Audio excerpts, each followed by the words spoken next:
comenzamos a grabar la clase número 1 de Panorama al Nuevo Testamento, y antes de ir con la materia, aquí la gran mayoría se conoce, pero hay algunas personas que no se conocen, entonces rápidamente les voy a pedir ayuda para que se puedan presentar rápidamente diciendo su nombre, diciendo su localidad, diciendo su iglesia y también agregando por qué decidieron estudiar.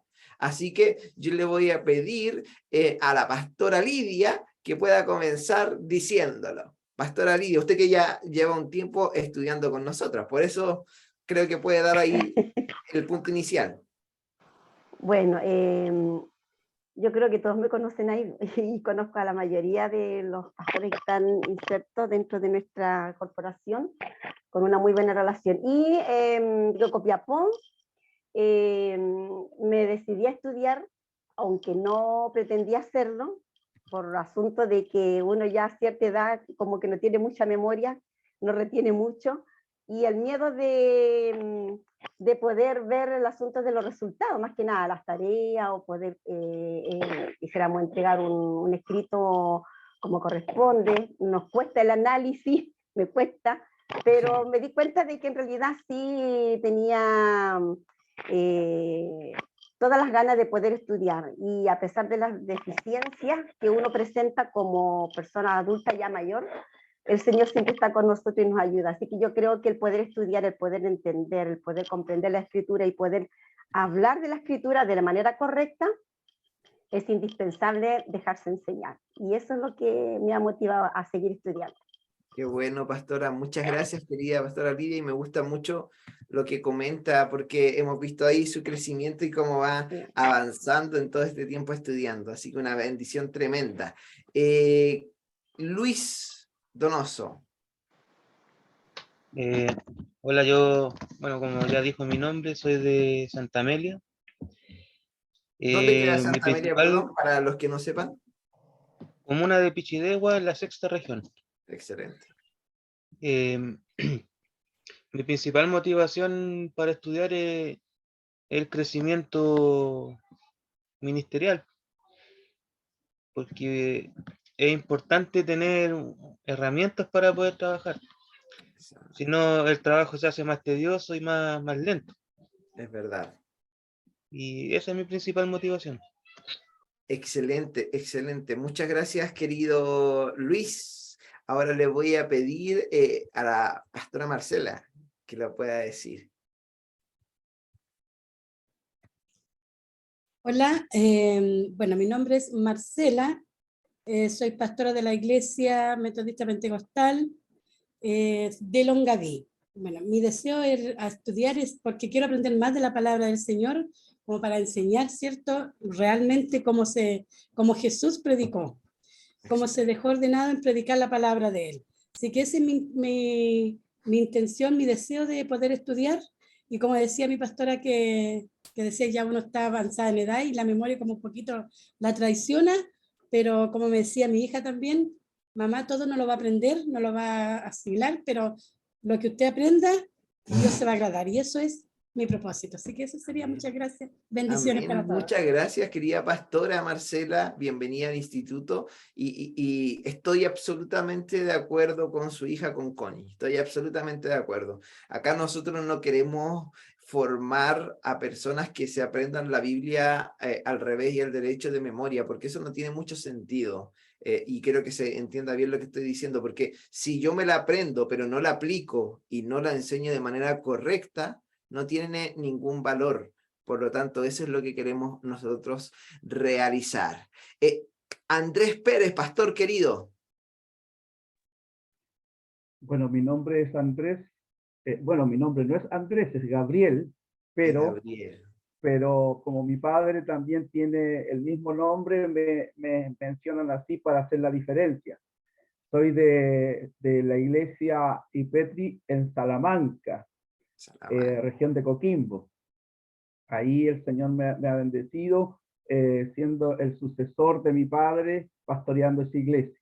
Lo que me motivó a poder estudiar es actualizarme, porque hace muchos años estudié y creo que hoy día también la experticia de algunos estudiosos han ido también entendiendo un poco más la escritura, y es bueno actualizarse en conocimiento, y como decía también la pastora Marcela,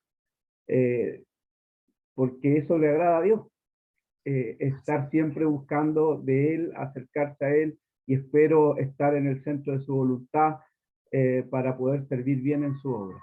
Así es. Muchas gracias por sus lindas palabras, querido pastor.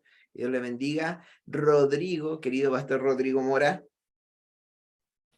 Bueno, saludar a todos los pastores que están acá. Para mí es un privilegio estar con ustedes, conocerles, aunque desconozco a la mayoría, pero a veces no hay tiempo como para compartir personalmente, así que estar acá con ustedes es maravilloso. Yo quiero estudiar principalmente porque me gusta aprender, me gusta estar preparado, me gusta tener realmente una riqueza del conocimiento acompañado de lo espiritual también, para compartir con la gente, como decía la pastora Lidia, poder enseñar lo que realmente Cristo enseñó y de la manera que Él enseñó.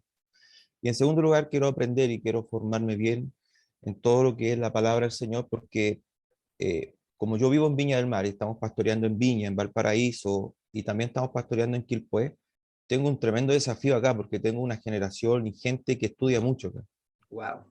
Acá en Valparaíso es una zona de estudiantes, y no solamente jóvenes, sino que de gente adulta. Entonces, Wow. me ha tocado salir a evangelizar acá, y de repente que si uno no está preparado aquí en Valparaíso y Viña para evangelizar fuertemente en la calle, y no estar preparado, realmente que la gente a uno lo opaca, porque es mucho el conocimiento aquí que la gente tiene.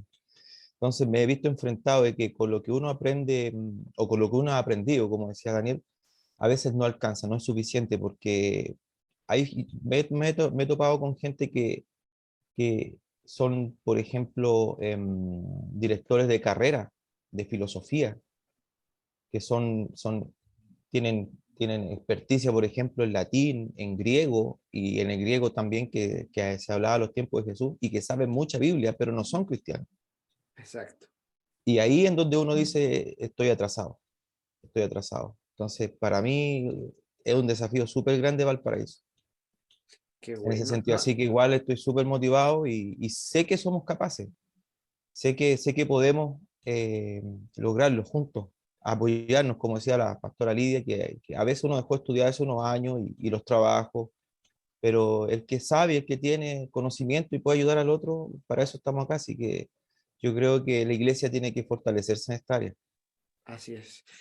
Y qué importante. Y bueno, y estás en un lugar histórico para el cristianismo chileno, Claro. sobre todo, en donde justamente nace el famoso avivamiento de los años 1900 en adelante, en donde justamente comienza a dispersarse la iglesia para crecer. Así que creo que estás en un lugar de avivamiento, y eso es bastante interesante, y Dios te pone un desafío muy lindo ahí. Así que Amén. gracias, querido Rodrigo. Querida Katy Martínez, adelante. Hola, buenos días. Bueno, mi nombre es Catherine Martínez, soy de Santiago, Maipú. Junto a mi esposo pastoreamos los jóvenes de la Viña Maipú. Y la razón por la que entré a estudiar teología es un poquito de todo lo que han hablado. Postergué mis estudios teológicos por la maternidad, entonces siento que durante este periodo han aparecido como muchas corrientes teológicas, y me siento un poco desactualizada, y además mi necesidad de adquirir ciertas herramientas que de alguna forma he olvidado. Y eso, prepararme un poco más, adquirir un poco más de experiencia, porque no pude terminar mis estudios. De alguna forma es como retomar lo que postergué. Así que eso, a grandes rasgos es eso. Muchas gracias, querida Katy, muchas gracias. Querida pastora Anaís. Hola, como ya dijo mi nombre, bueno, yo soy Anaís Aravena, de acá de Hipetri Santa Amelia, de Pichidegua, esposa de Luis. que ya habló hace un momento antes. Y bueno, la verdad es que ¿por qué decidí estudiar? Ha sido algo que ha estado en mi corazón desde el día 1. Ya. Desde el día que comenzamos el ministerio siempre estuvo la inquietud en mí de poder aprender, de poder saber, de estar preparada en realidad, porque el tiempo va avanzando y la gente va cambiando y de repente hay cosas que uno no sabe cómo hablarlas con ellos, no sabe. Entonces para mí es como súper emocionante poder estar hoy día aquí en la primera clase. Estoy con hartas ganas y no lo niego, con varios miedos que uno, como decía la pastora anterior, por la edad, bueno, yo no soy tan avanzada en edad, pero que dejé de estudiar hace mucho tiempo ya. Entonces, pero aquí estamos. Sabemos que con la ayuda de Dios vamos a poder lograrlo y de verdad que estoy súper emocionada porque es algo que siempre había querido. Excelente. Muchas gracias, querida pastora Anaís. Nos queda pastor José.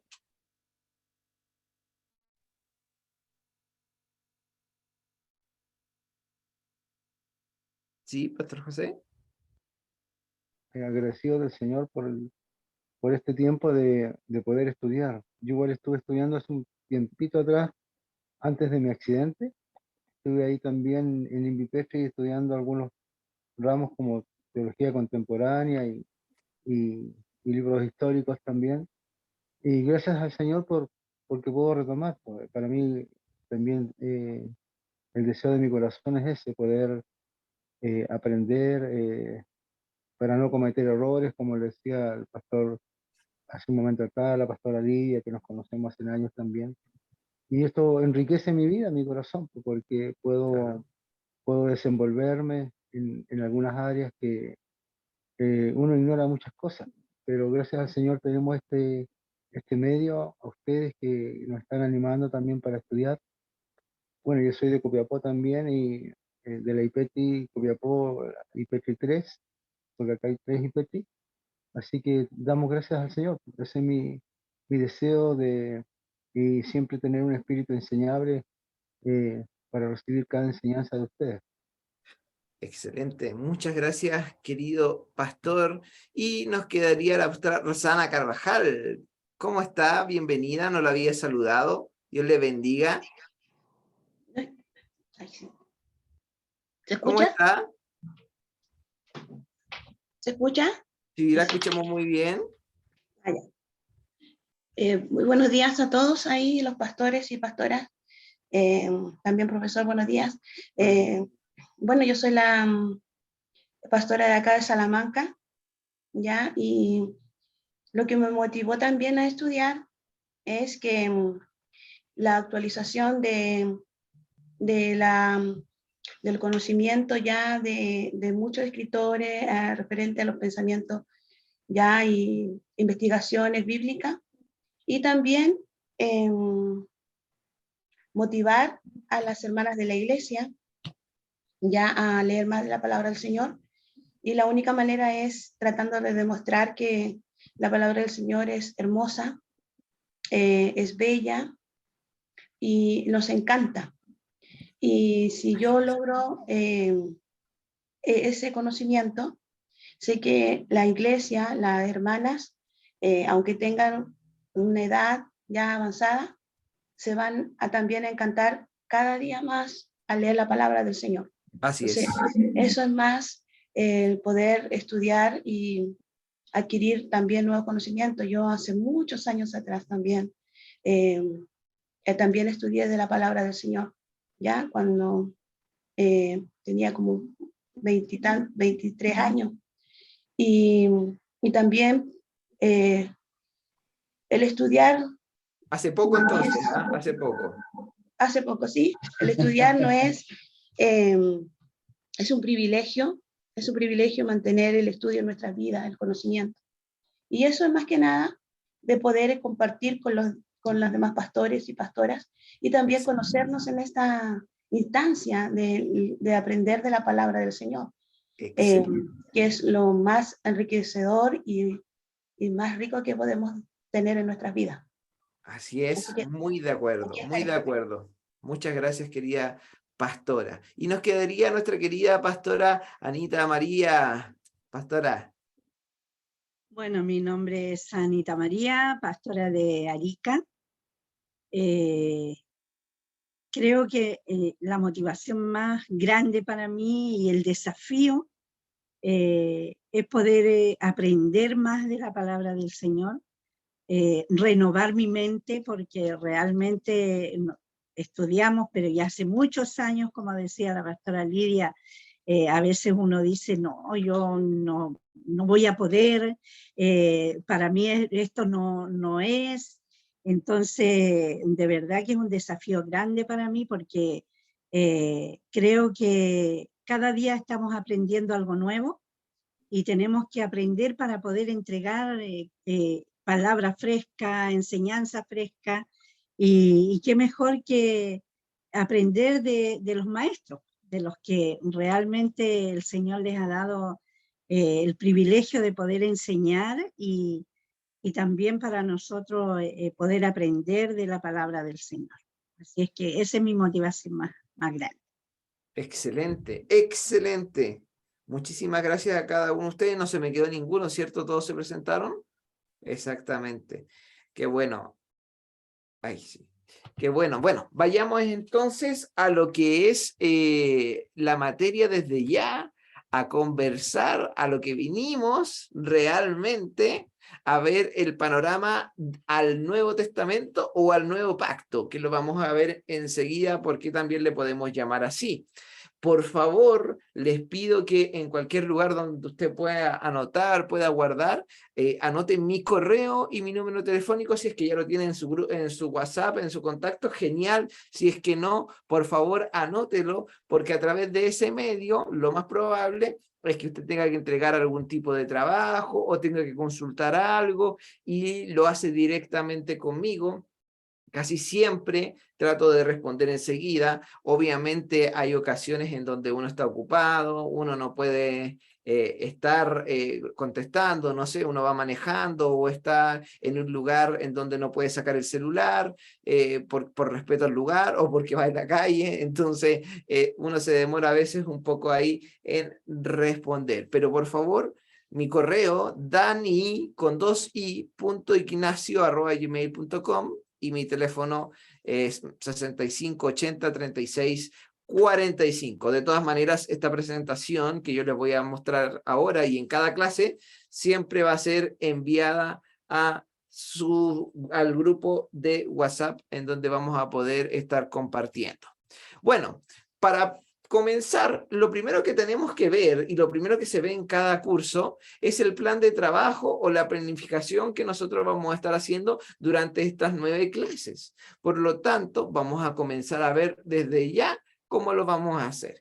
El día de hoy comienza la primera unidad que tiene que ver con los antecedentes e historia de la iglesia, realizando una introducción a todo lo que tenga que ver con la iglesia y con el Nuevo Testamento como tal. Para eso, lo más probable es que vamos a tener que retroceder varios años atrás para conocer bien el contexto al cual se sitúa el Nuevo Testamento y se enfrenta tanto Jesús como los apóstoles y como la iglesia primitiva. Ya en la segunda clase, que sería la grabada, estaríamos teniendo las consideraciones bíblicas del Nuevo Testamento, las consideraciones históricas y las consideraciones teológicas. Y acá viene el primer control que vamos a tener como curso. Y ustedes me dirán, pero ¿cómo si esto es en video? ¿Cómo lo vamos a realizar? Bueno, esto va a ser sencillo y va a ser para la ayuda también de ustedes a través de un documento Word que yo les voy a adjuntar también en el grupo, en donde el mismo día sábado yo se los voy a enviar y les voy a decir, tienen desde el día sábado, ahora estoy inventando, no es que esa va a ser la fecha, pero estoy inventando para que se entienda. Tienen desde el día sábado hasta el día martes para poder contestarlo y enviarme. Por lo tanto, van a tener varios días para poder hacerlo. Obviamente yo no les voy a decir, tienen 1 hora para enviármelos, porque entiendo que muchas veces algunos de ustedes van a poder estar trabajando, realizando una actividad, y justamente esa es la flexibilidad que nosotros vamos a tener. Estos controles que ustedes van a ver ahora, que son bien seguidos, constan de una o dos preguntas más que nada. El tema es que usted va a tener que volver a repasar y a leer lo estudiado en clase porque van con preguntas de cosas que nosotros hemos hablado en clase. Por lo tanto, cuando yo diga, ojo con este tema porque puede entrar en el control o ojo con este tema porque puede entrar en el examen final, usted de verdad póngale ojo o quizás anote ahí en un punteo o en su libreta y diga, esto entra a la prueba final. Cosa de que cuando ustedes vayan teniendo esas actividades, esos controles, calificaciones, puedan estar más claros con lo que se va a estar evaluando. Ya en la tercera clase, que vuelva a ser en vivo y en directo, es la unidad 2 la que comienza y comenzamos con la institución de la iglesia. Y acá generamos una discusión general en donde nos vamos a preguntar qué estuvo bien de todo lo que se hizo y qué estuvo mal. Porque de alguna u otra manera, hoy día nosotros tenemos el enorme privilegio de vivir en la generación con mayor acceso a toda la información de toda la historia. Por lo tanto, vamos a poder analizar qué estuvo bien y qué quizás estuvo mal y que a lo mejor no podemos nosotros replicar o estuvo tan mal que hasta el día de hoy no lo hemos podido corregir. Eso es en la clase número 3. En la clase número 4, que vuelve a ser una clase en video, estaremos hablando de la dispersión del pueblo judío después de la muerte de Jesús, varios años después. Vamos a hablar de la dispersión y también el surgimiento del griego koiné y cómo este afectó al mundo hebreo. Y esto tiene que ver con la corriente griega, que se le podría conocer también como corriente helénica, que comienza a afectar al pueblo hebreo y comienzan a predominar en cuanto a su idioma y también en cuanto a pensamientos, interpretaciones e ideologías. Ustedes, no sé si alguna vez se han preguntado, pero ¿por qué el Antiguo Testamento está escrito en hebreo y por qué el Nuevo está escrito en griego si las personas que están ahí son todas hebreas, son todas israelitas? ¿Por qué el griego está predominando si el imperio que tiene el control es el romano y ellos hablan en latín? Entonces todo eso lo vamos a ver y lo vamos a conversar en la clase número 4 y ahí también va a haber un control que tiene el mismo formato que el primero. Se envía y yo les voy a decir cuántos días ustedes tienen y me lo reenvían de vuelta con las respuestas obviamente en cada una de las preguntas. Ya en la clase número 5 en donde nos volvemos a reunir vamos a ver algunas conclusiones y discusiones grupales y acá se propone que los mismos estudiantes ya comiencen a realizar la clase. ¿Y a qué se refiere eso? No es que ustedes van a tomar este tiempo y van a comenzar a hablar y hablar, pero sí van a poner en la mesa varios temas que son importantes y fundamentales que ustedes han visto, que hemos realizado del Nuevo Testamento o del panorama general y que dicen, wow, yo quiero que podamos profundizar un poco más, por ejemplo, en la importancia del griego koiné en este Nuevo Testamento, o quiero que podamos ver un poco más la influencia que tuvo Pablo en el Nuevo Testamento y así como tal, vamos a seguir avanzando.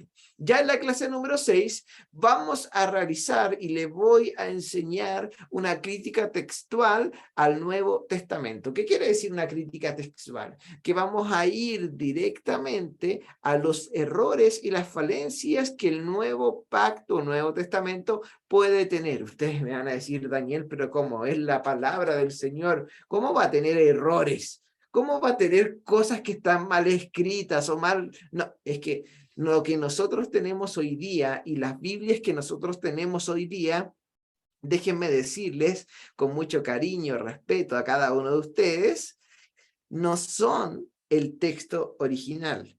De hecho, nosotros tenemos acceso solamente a la copia de la copia de la copia del texto original. Y el texto más antiguo que tenemos de la Biblia es el Códice Bizantino, por ejemplo, que podría ser el más fidedigno de alguna u otra manera. Entonces, cuando tomamos la Biblia y, por ejemplo, tomamos la gran y santísima Reina Valera 1960, la tomamos, la abrimos y decimos, wow, qué linda palabra de Dios. Pero lo que nosotros no nos damos cuenta es que esa revisión de la Biblia no fue una traducción fidedigna del texto original al español, sino que viene del texto alemán y del texto en inglés al español. Por lo tanto, hay muchas falencias en esa Biblia, lo cual tenemos que analizar y tenemos que ver. Ahora, ¿estoy diciendo que esa Biblia es mala y que no hay que ocuparla? No, para nada. De hecho, gloria a Dios por Reina y por Valera, que nos escribieron que fueron católicos. Ojo con eso,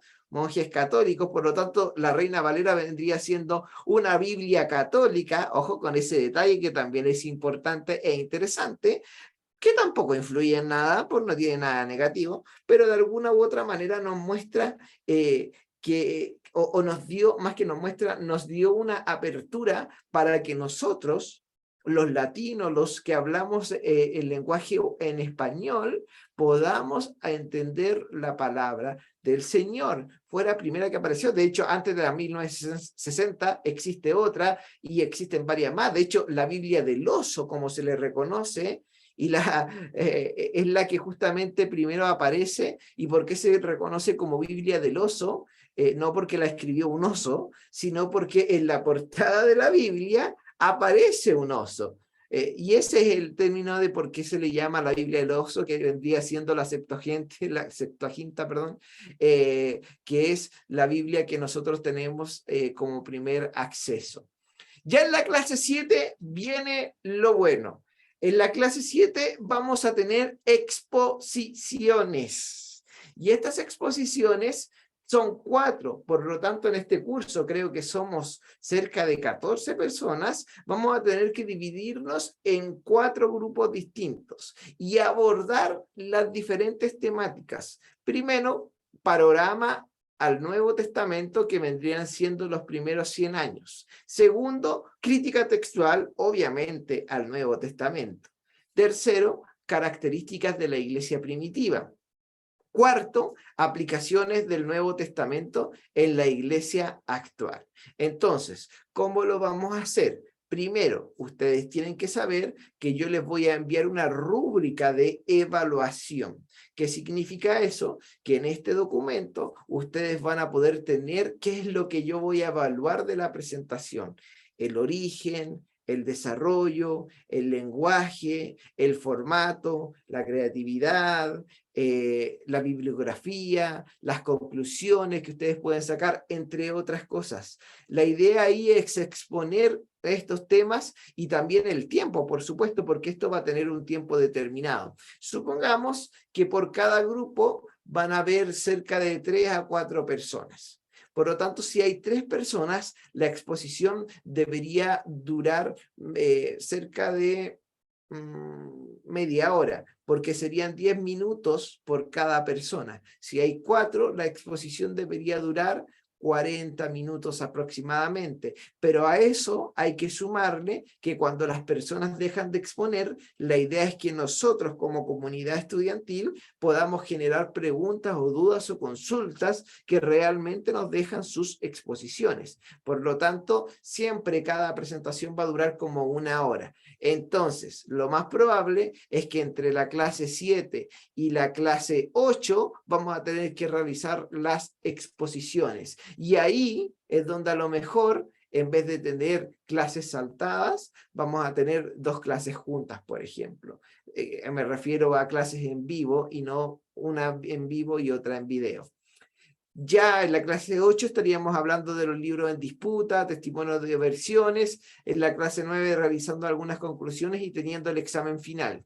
Con respecto a la prueba final, les comento que en la clase número 6 yo les voy a estar enviando un cuestionario a ustedes de 30 preguntas. Este cuestionario es para que ustedes respondan las 30 preguntas, pero no para que me lo envíen a mí, sino para que ustedes se queden con estas 30 preguntas respondidas, contestadas, y puedan de alguna u otra manera, cuando se vaya a dar la prueba, tener material a mano para poder responderla. Porque de esas 30 preguntas, 15 van a ser parte del examen final. Por lo tanto, si usted las tiene todas respondidas, va a poder realizar y rendir el examen final sin ningún problema y sin ningún inconveniente.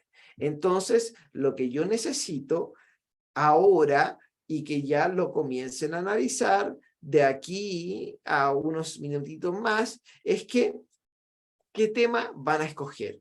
Si panorama al Nuevo Testamento en los primeros 100 años, crítica textual, características de la iglesia primitiva, aplicaciones del Nuevo Testamento en la iglesia actual. ¿Por qué? Porque independientemente, supongamos si el pastor José elige características de la iglesia primitiva y a lo mejor la pastora Anaís también quiere elegir esa, bueno, tendrían que trabajar en conjunto y ponerse de acuerdo de manera interna para poder generar esta presentación. Así que desde ya les aviso que tienen que escoger uno de estos 4 puntos y de estos 4 temas que son sumamente importantes. Así que les doy 1 minutito, 2 minutitos para que piensen, mientras voy a buscar algo para ver qué es lo que ustedes van a escoger para poder hacer sus exposiciones. 1 minutito, vuelvo enseguida.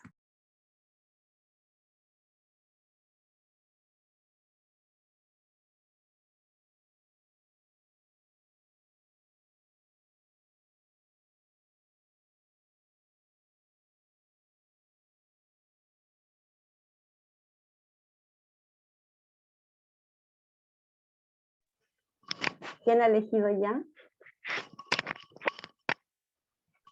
Uno de Yo los elegí 4. ¿Cuál elegiste, Pepito? características de la iglesia primitiva, lo mismo que dijo Daniel. Ah, ya. Yo elijo las aplicaciones del Nuevo Testamento en la iglesia actual.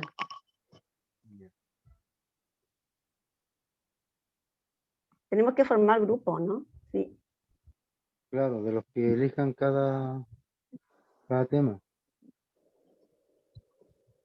Yo elijo el tema número 4. Yo también estoy por el número 4. ¿Quién habla? Perdón. La Anita María de Arica. Ah, Anita María, ya, conmigo entonces. Ya. ¿Quién más se une?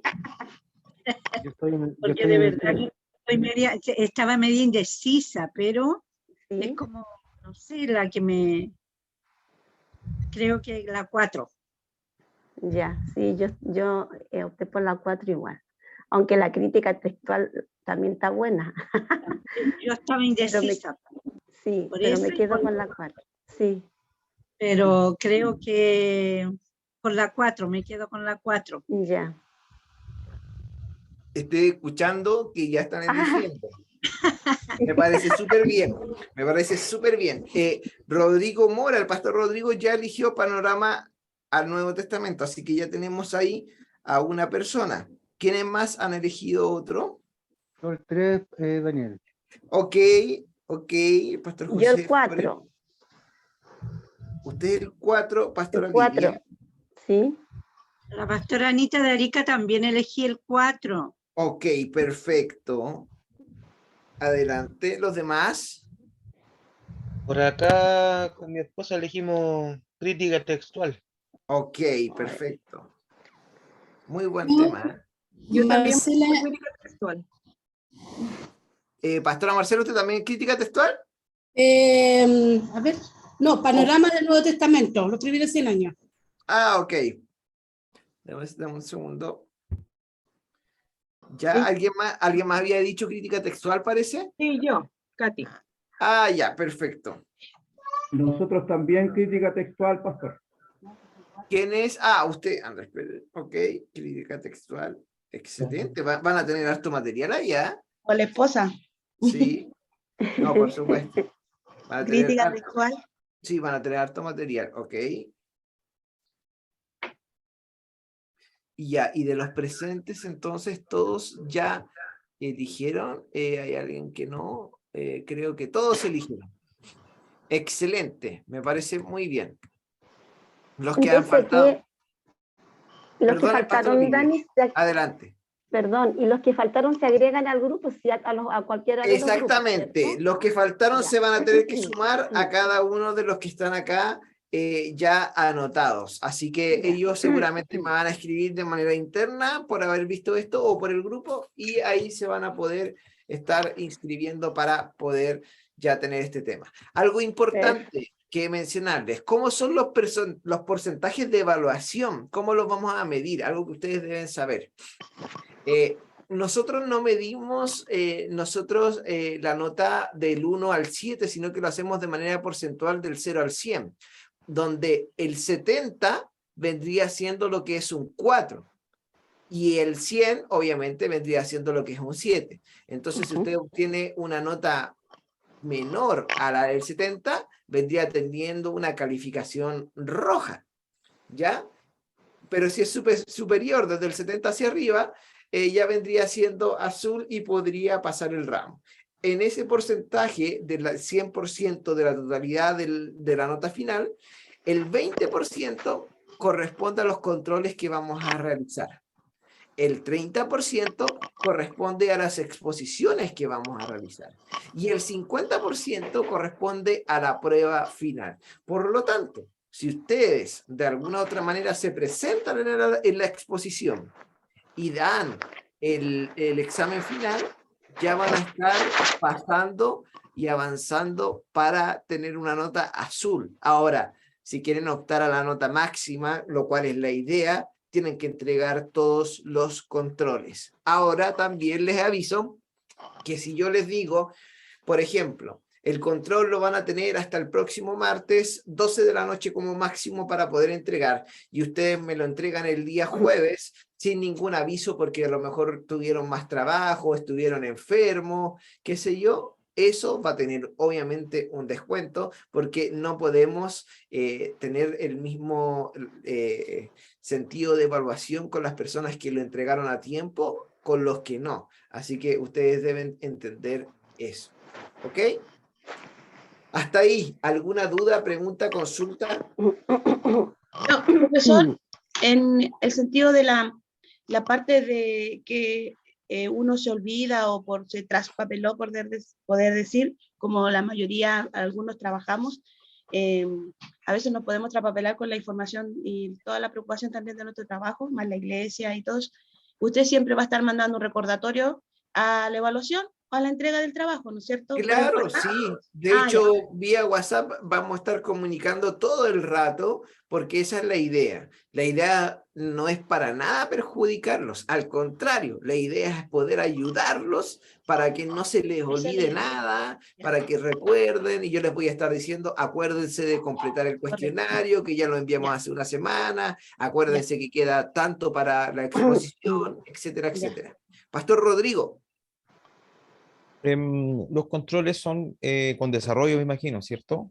Son 2 preguntas como máximo y de desarrollo. De desarrollo, ya. Perfecto. Esa era mi pregunta. Ningún problema. Ahora, los controles. Pero el examen final consta de 10 preguntas de selección múltiple y de 5 desarrollo. Para que ustedes lo sepan desde ya. Porque el control, el examen final está listo. No es algo que lo vamos a inventar dentro del camino. Los controles también están listos. No es algo que lo vamos a inventar dentro del camino. Es para que ustedes lo puedan saber. Ya.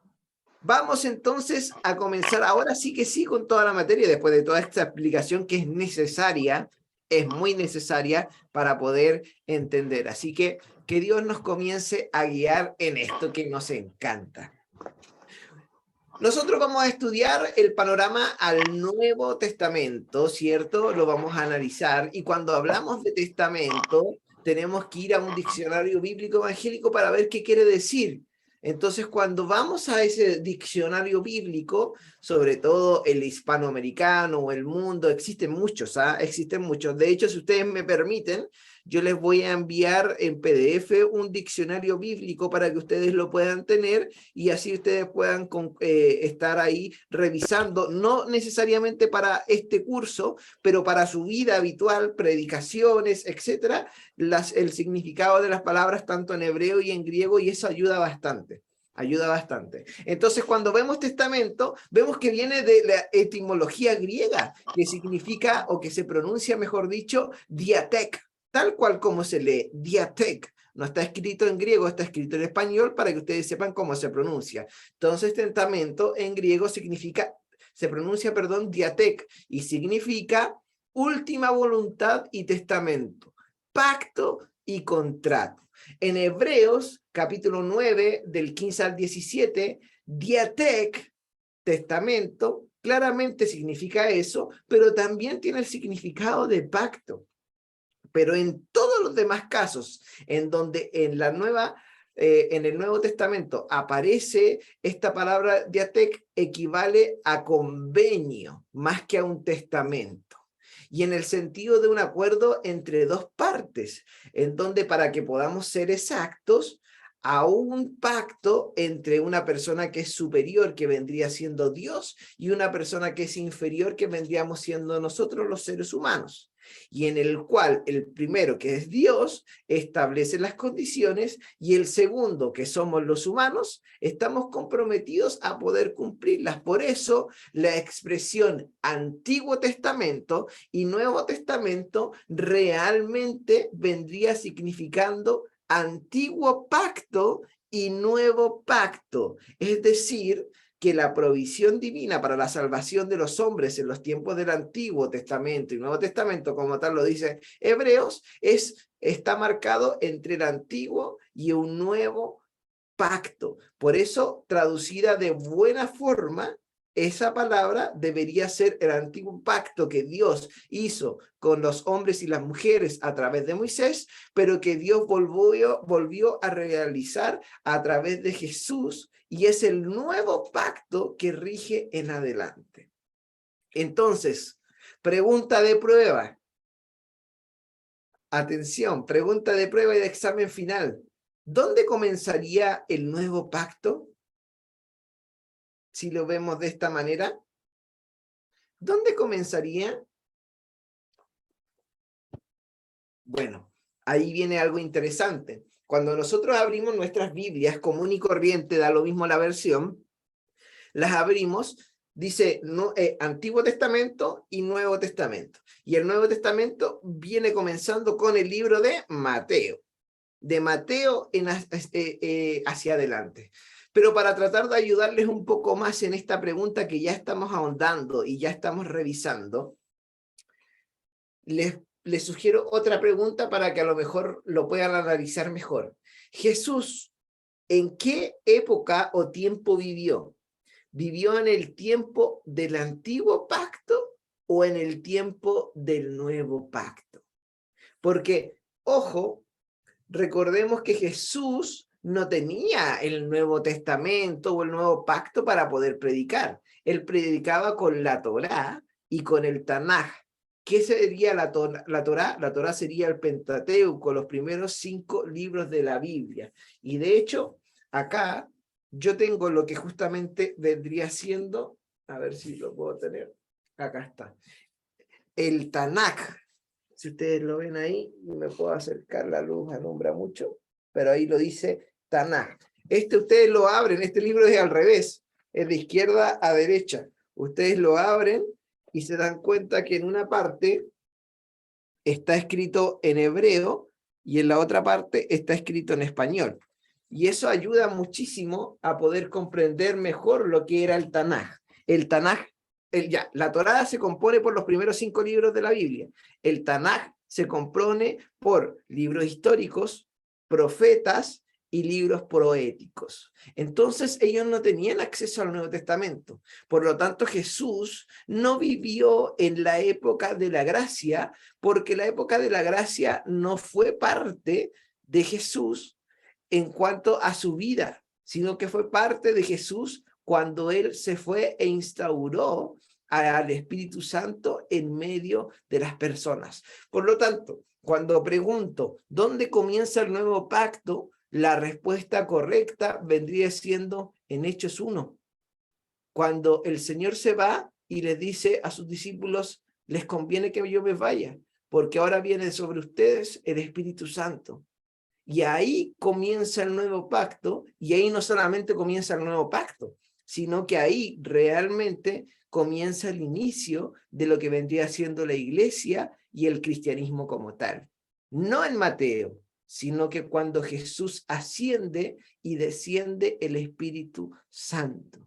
Entonces ustedes dirán, ¿y por qué está escrito en la Biblia que Mateo en adelante comienza el nuevo pacto. Bueno, está escrito de esa forma porque cuando Mateo, Marcos, Lucas, Juan escribieron los evangelios, lo hicieron después de que Jesús ascendió y descendió el Espíritu Santo, y lo hicieron también porque obviamente escribieron la historia de Jesús y narran el hecho ya con una inspiración del Espíritu Santo como tal, no simplemente como historiadores. Pero eso es algo que vamos a revisar un poco más adelante. Leamos el pasaje que yo les decía en Hebreos 9, 15 al 17, en la versión PDT, Palabra de Dios para Todos.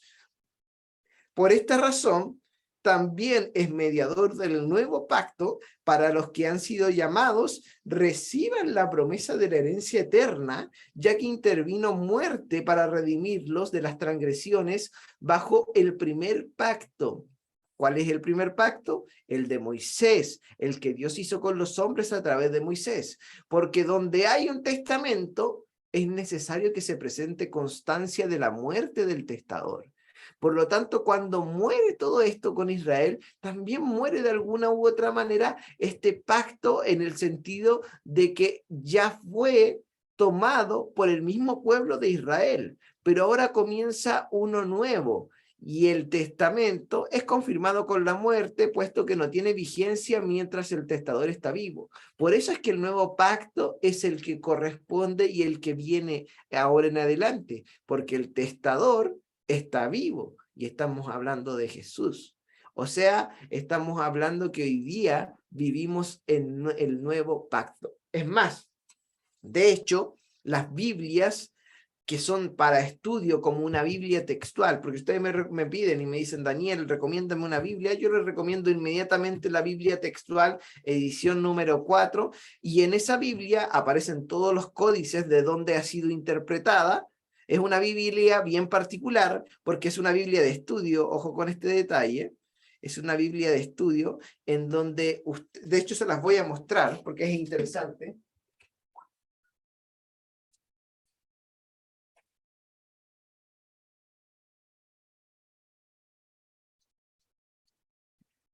Aquí volví, perdón, es que en mi oficina acá no tengo la biblioteca, pero esta es la Biblia textual número 4, edición número 4, realizada por la Sociedad Bíblica Iberoamericana.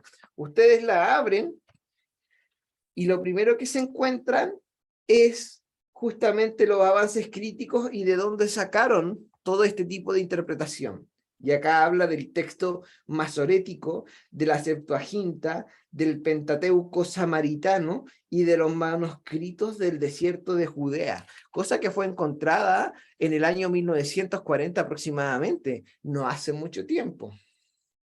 Y ustedes ven, y acá aparece dividido todo de la manera, de esta manera: viejo pacto y nuevo pacto. Y lo interesante de esta Biblia es que cuando ustedes la abren, no tienen títulos como tienen todas las otras Biblias, ni tampoco está separado en versículos, perdón, en capítulos, como los tiene la otra Biblia. ¿Por qué? Porque quiere entregar tal cual como fue escrito.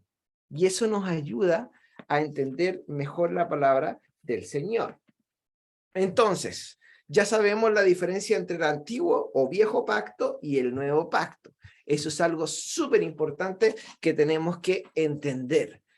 Jesús alcanzó su ministerio sacerdotal tanto más excelente cuando Él es el mediador, por supuesto, de un pacto que es superior, que ha sido establecido sobre las promesas superiores.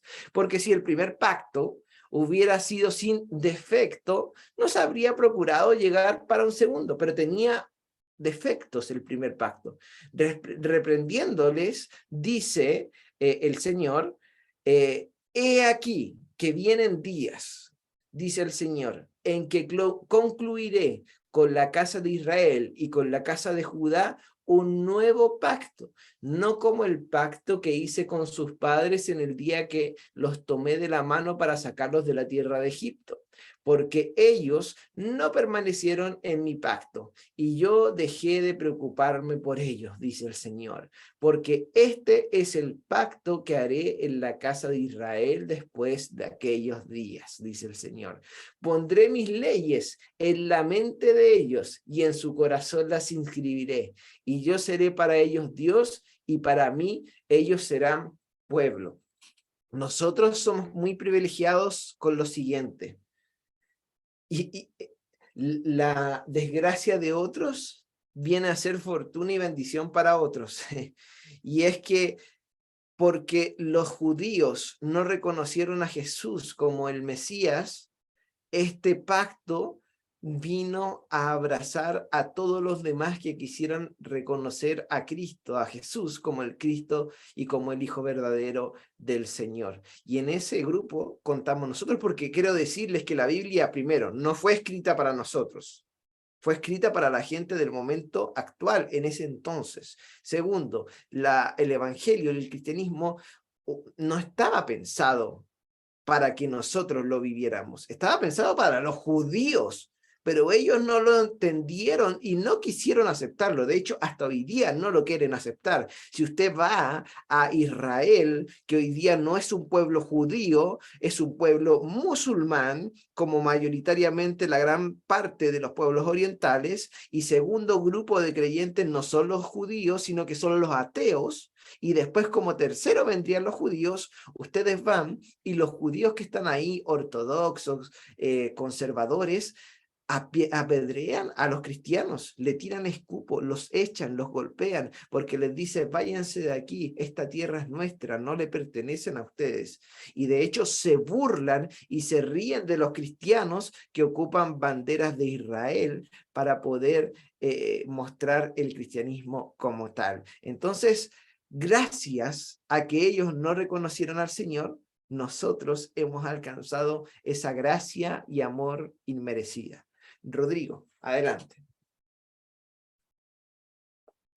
Tengo una duda ahí cuando dice, porque este es el pacto que haré con la casa de Israel. Se refiere a la casa de Israel, la casa del norte, ¿cierto? No está hablando del pueblo de Israel ahí. Ahí se refiere ni siquiera a la casa del norte, ni siquiera al pueblo de Israel. Se refiere a esa Israel espiritual, a esa que se va a formar. Y ese Israel espiritual vendría siendo todo aquel que cree en Jesús. Es como la nueva Jerusalén cuando se habla, la nueva Israel. Y justamente se estaría refiriendo a cada uno de los que aceptan a Cristo, y lo habla de manera literaria, como una figura literaria. Jesús, al igual que muchos de los otros apóstoles y escritores de la palabra, hablan bastante con temas de la figura literaria. Entonces, cuando está hablando de esta Jerusalén, está hablando de de este Israel, está hablando de un nuevo Israel, un Israel que no es local, sino que es global. Y si nosotros podemos ver la Biblia completa, vemos que desde Génesis hasta Apocalipsis, Dios siempre estuvo pensando en todas las personas. Entonces el problema, ¿de quién fue? ¿De Dios, que recién ahí se dio cuenta que Israel no lo iba a reconocer? ¿O de Israel, que creyó que Dios le pertenecía solo a ellos? Justamente el problema fue de Israel, creyendo que Dios era solamente Dios de Israel y no de cualquier persona que clamara para que él lo conociera y lo ayudara. Es más, esto mismo nos pasa muchas veces a nosotros los evangélicos, que creemos que Dios es de nosotros y que este es el Señor de nuestra iglesia y que solamente está para nosotros, porque nosotros somos los cristianos, porque nosotros somos los que obedecemos, porque nosotros somos los que estamos en la iglesia. No, Dios es el Dios de todo el mundo. Por eso envió a su Hijo, para que todo el mundo fuera salvo, no para que solamente los que están en la iglesia. Es más, mucha gente que está dentro de la iglesia es cristiano nominal, no cristiano real ni verdadero. Hay una gran diferencia. Ahora, el Señor sabe esto y sabe quién es verdaderamente cristiano y quién no lo es. Y eso lo verá Él en su momento y de manera personal. Pero es algo que nosotros también tenemos como problema hoy en día. De hecho, tratamos a los católicos, tratamos a los bautistas, a los anglicanos, luteranos, y los tratamos mal a veces. Nosotros los evangélicos, protestantes, pentecostales, tenemos el fuego del Señor. De verdad es nuestro. Pero ojo con ese detalle, que en realidad es de todo aquel que lo reconoce como Señor. Es más, incluso de aquellos que no son merecedores, según nuestra mirada, de ser reconocidos como hijos de Dios. Es cosa que recordemos simplemente el hecho del ladrón que estaba al lado de Jesús, que él simplemente lo reconoció. No hizo algo extraño, no hizo ninguna liturgia, no se bautizó, no pasó adelante y levantó sus manos y repitió una oración en donde dijo: Señor, me arrepiento de mis pecados y te acepto como mi Salvador. No hizo eso, sino que simplemente en el peor momento de su vida, y esta es una predicación que a mí me encanta, en el peor momento de tu vida, reconoce que el Señor está ahí. Y Él te dirá: en un rato más estarás conmigo, porque esto que estás viviendo pasará. Y eso fue lo que de alguna u otra manera le quiso expresar al ladrón que estuvo ahí, que lo reconoció. ¿Nosotros reconoceremos hoy día al Señor? ¿Reconoceremos al Señor cuando vamos por las calles? ¿Reconoceremos al Señor cuando estamos en necesidad, cuando de hecho estamos dentro de la iglesia? ¿Reconoceremos al Señor? Y lo digo con mucho respeto, pero también con mucha verdad.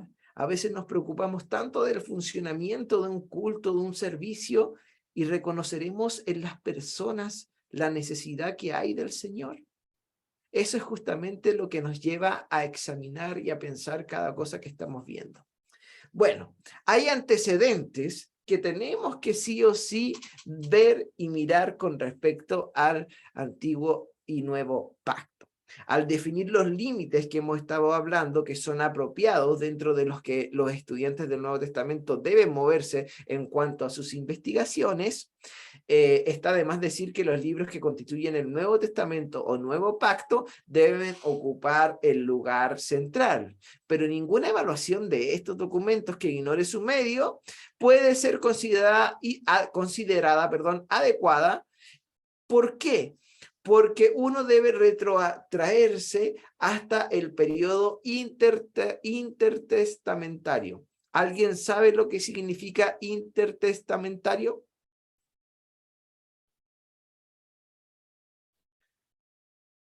¿Pregunto? Es el tiempo que está entre el Antiguo Pacto y el Nuevo Pacto, el Nuevo Testamento y el Antiguo Testamento.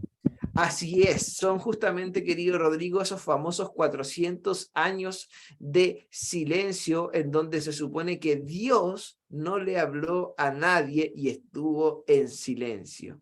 Y en esta época, que es más o menos hasta la época macabea, y no me estoy refiriendo a nadie personalmente, sino que a la época de los macabeos como tal, o mejor aún hasta la restauración del cautiverio babilónico, para entender la situación propuesta por los cristianos y por el libro de los Hechos. En el Antiguo Testamento o Antiguo Pacto, el libro termina con Israel bajo el gobierno persa, y el Nuevo Pacto o Nuevo Testamento comienza con la nación bajo el dominio de Roma. Nosotros leemos de sacerdotes principales, de sinagogas, de doctores de la ley, de fariseos, de saduceos, de herodianos, del concilio o Sanedrín, y de una amplia dispersión también de los judíos que vivió en todo ese tiempo. Y todo esto requiere explicación para quien solo está familiarizado con la historia del Antiguo Testamento. Por eso, uno no puede ignorar este periodo patrístico de la Iglesia antigua, puesto que sus líderes hicieron referencia al texto del Nuevo Testamento y lo frecuentaron con sus citas. Hicieron alusiones a varios libros del Nuevo Testamento que son parte del estudio del canon de la Biblia que nosotros tenemos, llevándolos a las cercanías del año 400 después de Cristo. Ahora, si el Nuevo Testamento no es examinado en forma aislada, es necesario también incluir una consideración en cuanto a los periodos de varios siglos anteriores y también posteriores a su composición. Por eso es conveniente que vayamos a considerar ahora este material que antecede desde la perspectiva histórica, institucional y literaria del pueblo judío. Y estos tres están estrechamente vinculados, en especial los primeros dos, pero es ventajoso que podamos estudiarlos por separado. Y el primer periodo es justamente el periodo persa. Y durante la cautividad babilónica, Judá experimentó un cambio de señores debido a la conquista medo-persa de Babilonia. Acá la restauración palestina, y acá ya comienza el conflicto israelí-palestino, ojo con ese detalle, que ese detalle hasta el día de hoy lo estamos viendo real. De hecho hay series que lo muestran muy real y muy claro. Fue hecha posible por la cooperación de Ciro, persa, y fue inspirada también por el liderazgo de tres hombres reconocidísimos, que tuvieron una influencia o una labor súper importante. El primero, Zorobabel, quien fue el que se encargó de la reconstrucción del templo. Después vendría Esdras, quien fue el que estableció la ley de Moisés como constitución de la renovada comunidad que estaba naciendo. Y después Nehemías, quien estuvo en la reconstrucción de los muros de Jerusalén y en el reavivamiento de la vida económica y espiritual del pueblo. Solo una porción relativamente pequeña de la nación regresó a la tierra de sus padres. Y si bien estos pueden ser considerados el elemento más piadoso, también se habían percatado de la insensatez de la idolatría y estaban decididos a no sucumbir en el futuro ante este pecado. ¿Por qué pasa esto? Porque vienen de un tiempo de ser esclavos por la nación babilónica, en donde ya dejan de adorar a este Dios de Israel y comienzan a idolatrar a los otros dioses de las otras naciones. Esto genera un conflicto. ¿Qué conflicto me dirán ustedes? El conflicto es que ellos sabían que hay una tierra prometida para ellos, sabían que sus padres adoraban a un Dios que no se podía ver, que no se escuchaba, que no se podía tocar de alguna u otra manera, pero que existía. Por lo tanto, ellos trataron de seguir la tradición por encima de la relación. Y cuando la iglesia o el pueblo sigue la tradición por encima de la relación, está destinada a morir.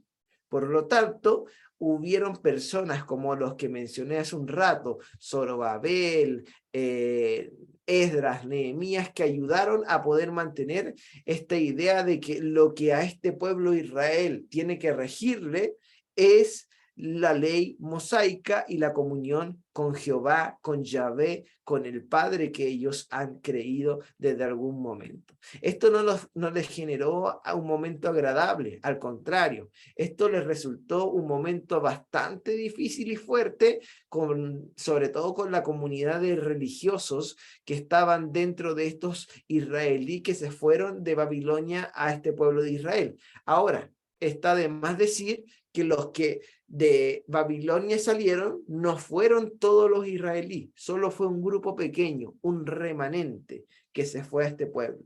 En Babilonia quedaron muchos israelíes y por eso se cree que existe demasiados judíos, por decirlo de alguna manera, en todo el mundo, porque se fueron esparciendo no solo con los de Babilonia, sino que con otros más a medida de que iba avanzando el tiempo. A pesar del pacto de servir al Señor y obedecer la ley de Moisés, el pueblo iba cayendo en la negligencia del culto y del pago de los diezmos. Algo bastante habitual parece hasta el día de hoy.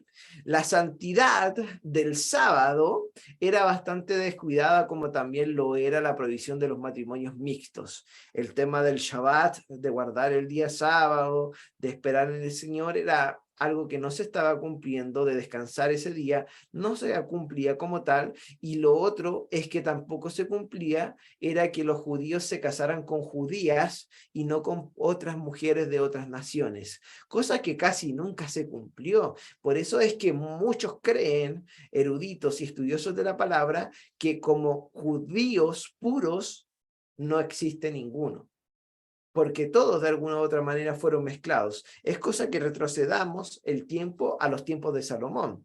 A él se le dijo, está permitido que hagas todo lo que quieras, menos que te involucres con mujeres que son de otras naciones.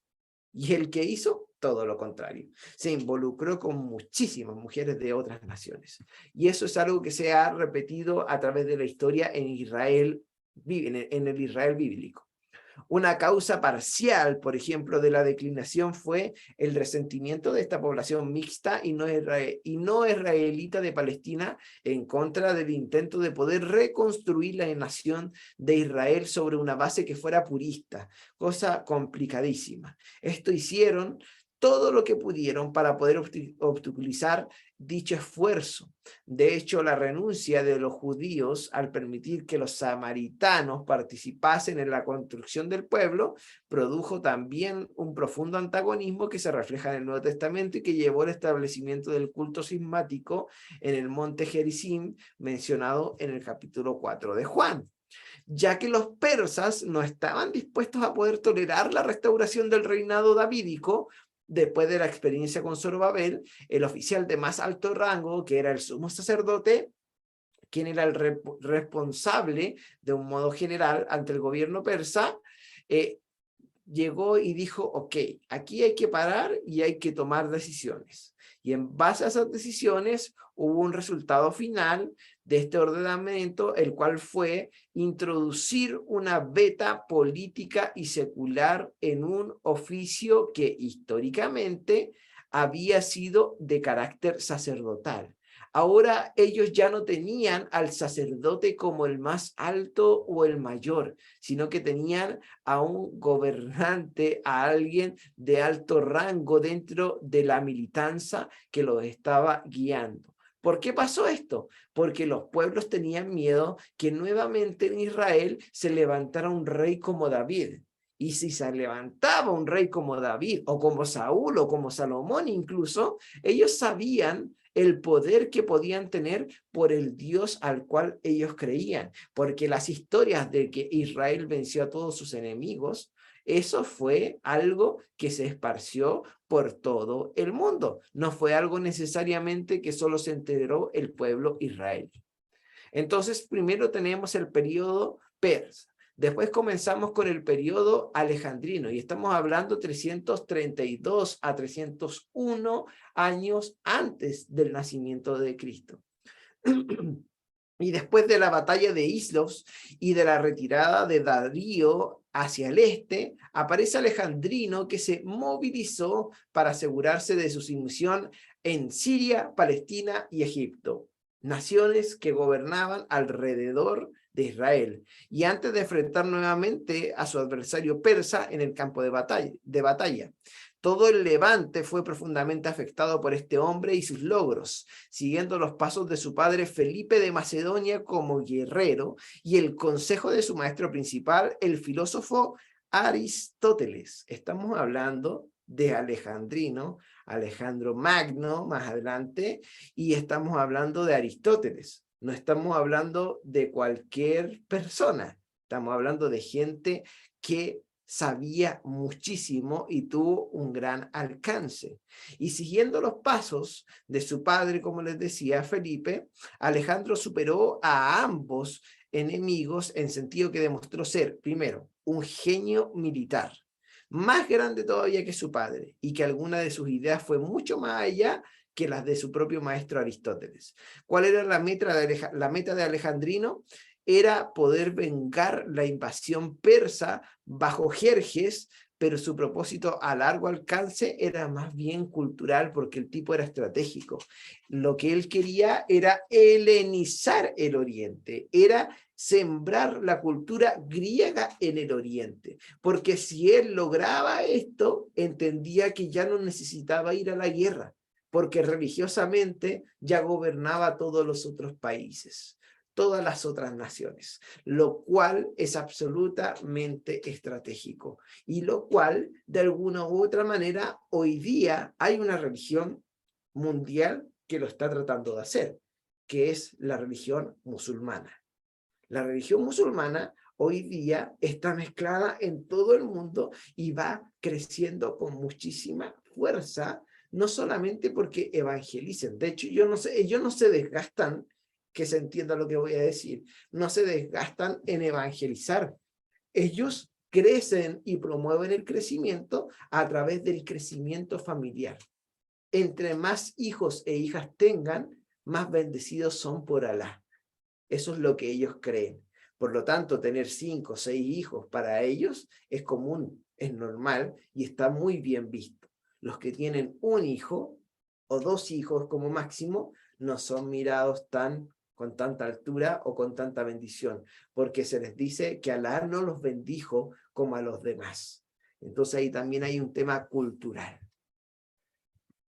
Hubieron muchos filósofos y científicos que le acompañaron a Alejandrino en sus campañas. Estos fueron hombres colonizadores de origen griego que llegaron inmediatamente después del paso de sus ejércitos. Lo que Alejandro hizo fue un esfuerzo por salvar la brecha entre Occidente y Oriente, entre griego y bárbaro, esfuerzo que quedó simbolizado en la elevación de los conquistadores persas a altos rangos administrativos y en sus matrimonios con mujeres orientales.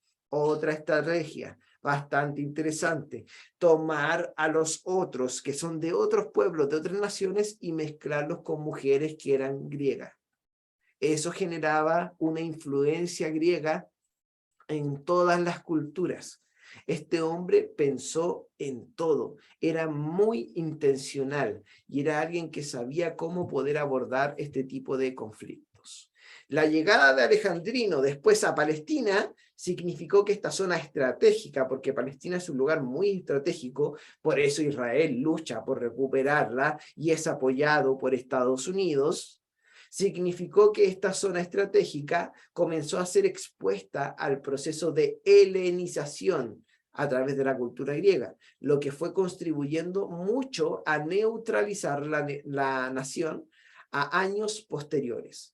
Pero el control sobre Palestina no trajo una crisis religiosa alguna, puesto que no hizo demandas de culto personal, tal como le fue acordado en algunos lugares. La muerte reclamó a este conquistador en el año 323 a.C., cuando contaba poco más de 30 años recién. Ojo con este detalle. Con 30 años, este hombre hizo lo que quiso y tuvo un alcance tremendo. Una persona obviamente capacitada desde temprana edad. Y es que en la antigüedad, los que cumplían 12 años ya debían manejar no solamente la historia local, sino que la historia universal y saber estrategias de combate para poder hacerse cargo de ejércitos. Es lo que pasó con Alejandrino. Este hecho de su muerte inició una larga lucha entre sus generales por el control del imperio. 4 de ellos se unieron para poder aplastar a la oposición en la batalla de Ipso. Esto fue en el año 301 a.C. Aunque acá Ptolomeo, uno de sus generales, no estuvo en realidad presente junto a sus 3 aliados, de estos solo Seleucus, que controlaba a Siria y un amplio territorial hacia el este, y Ptolomeo, que gobernaba Egipto, afectaron los destinos de los judíos. Ptolomeo, que había dominado a Palestina en forma intermitente, pasó ahora a poder controlarla durante un siglo. Pero Siria no estaba dispuesta a dejar que este dominio quedase indefinido sin desafío, y de allí que Palestina se transformó en el campo de batalla entre estos 2 reinos. Y Palestina siempre ha estado, lamentablemente, inmiscuida en guerras, en conflictos, y toda la gente que nace y vive ahí está acostumbrada a estas situaciones, así como los chilenos estamos acostumbrados a los movimientos telúricos. ¿Hasta ahí alguna pregunta?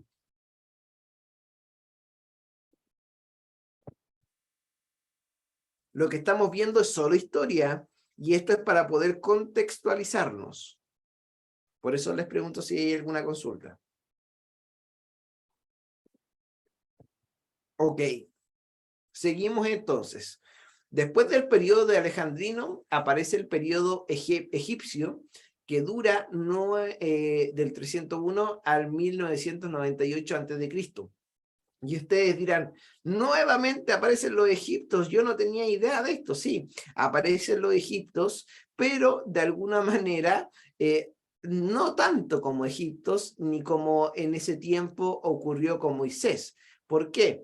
Porque en esta oportunidad los que gobernaban y que eran soberanos en Egipto no eran egipcios, sino que eran griegos.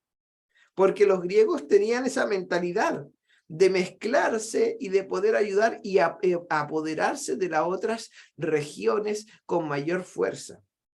Ahí es donde astutamente Ptolomeo eligió para sí mismo un rincón del imperio donde el alimento era abundante y donde la invasión era poco probable. Su ciudad principal, que era Alejandría, que había sido planificada por Alejandro Magno, su arquitecto, y creció con rapidez hasta transformarse en uno de los principales centros helenísticos, reconocido por su comercio, por su cultura, y hay que agregar ahí por su influencia religiosa.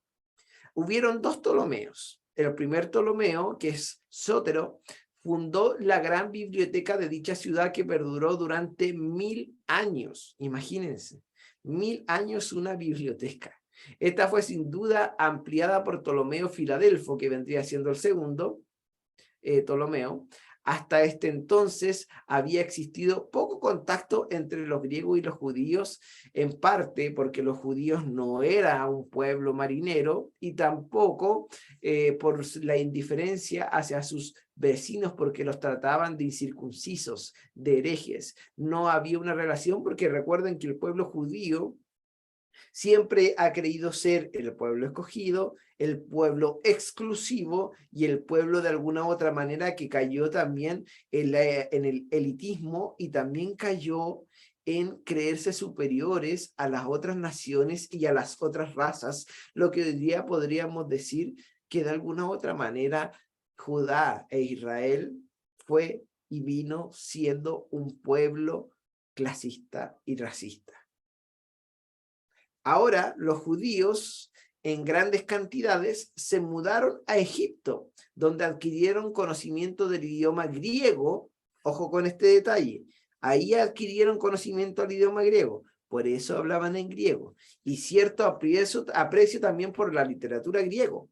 De hecho, uno de los historiadores más antiguos y respetados, como Flavio Josefo, afirma que los judíos recibieron derechos cívicos iguales a los de Macedonia, y fue durante el reinado de Filadelfo que la ley judía, el Pentateuco, fue traducida al griego.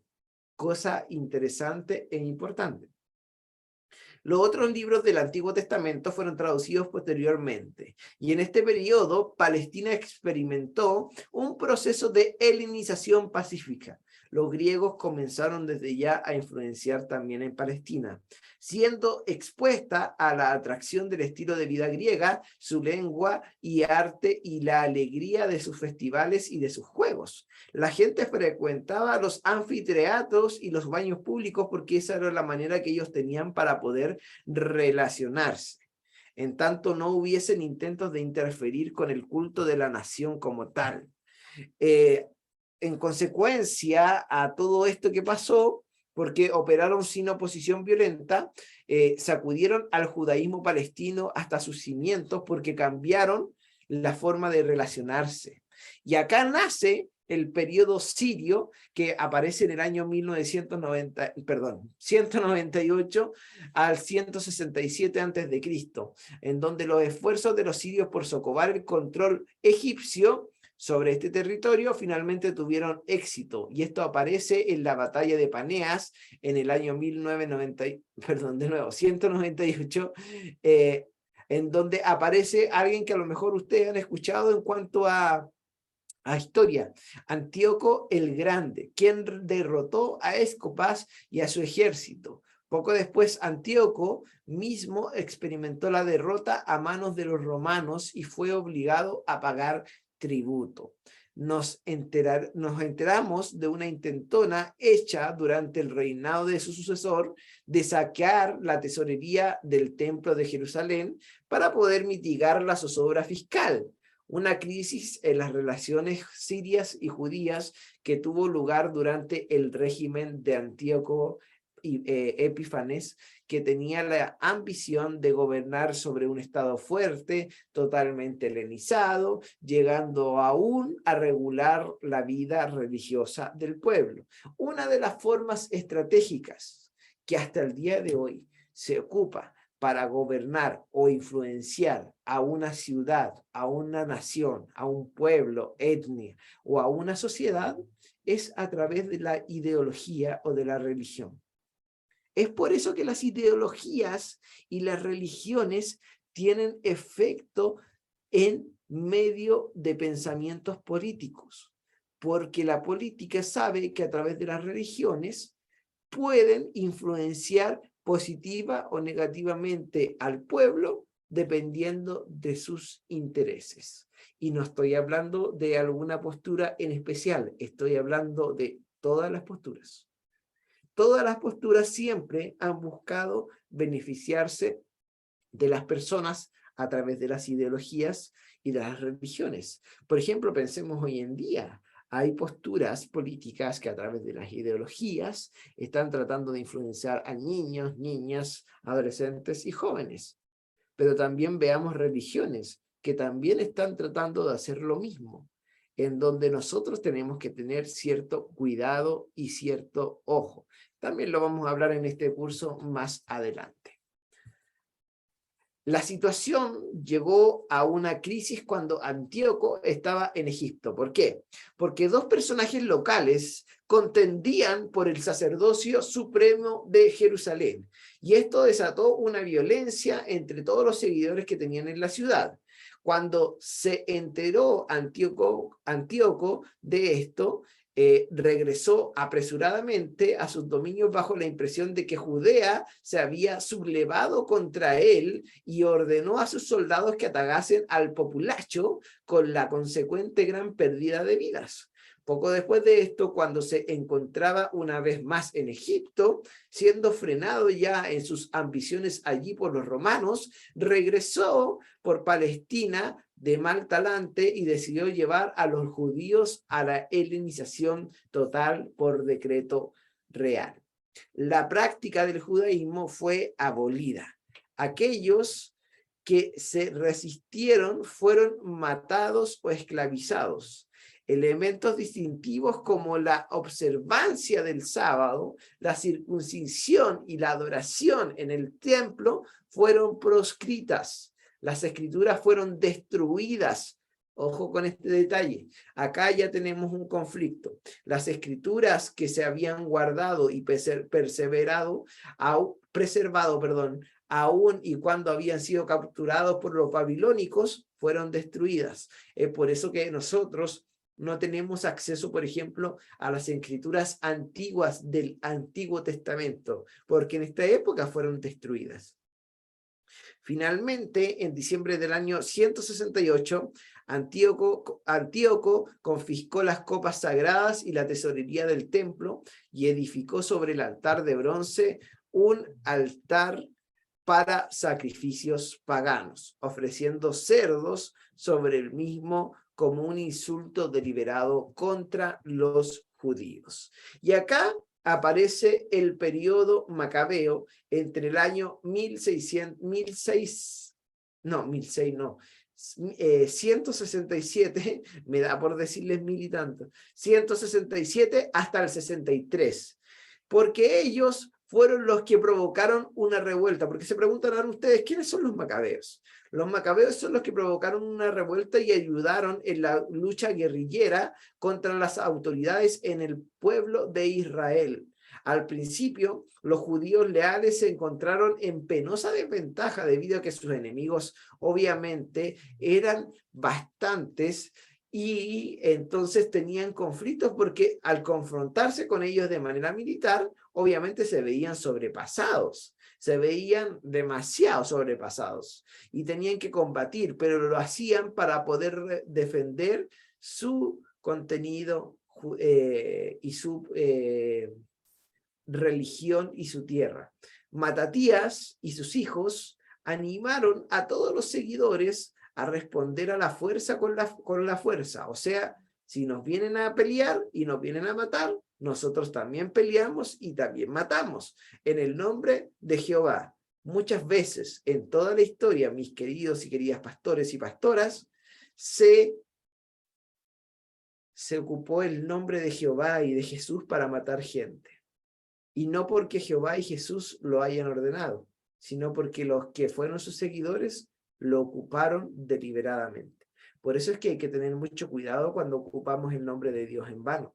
De hecho, es un mandamiento que no deberíamos realizar, pero estamos justamente realizando lo contrario a veces cuando decimos, ¿y Jesús qué haría en este contexto? ¿Y Jesús qué haría en este otro? Hay que tener cuidado con eso porque no somos Jesús y no sabemos cómo actuaría. De hecho, si nosotros fuéramos Jesús, hubiésemos perdonado al ladrón que falleció con él en la cruz, hubiésemos abrazado a esa mujer que fue apedreada, hubiésemos, no sé, hablado y predicado como él lo hizo.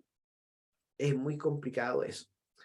Entonces, ellos creían, Matatías y sus hijos, que era mejor violar unos pocos sábados ahora y tener algunos para observar en el futuro que morir sin resistencia a manos del enemigo.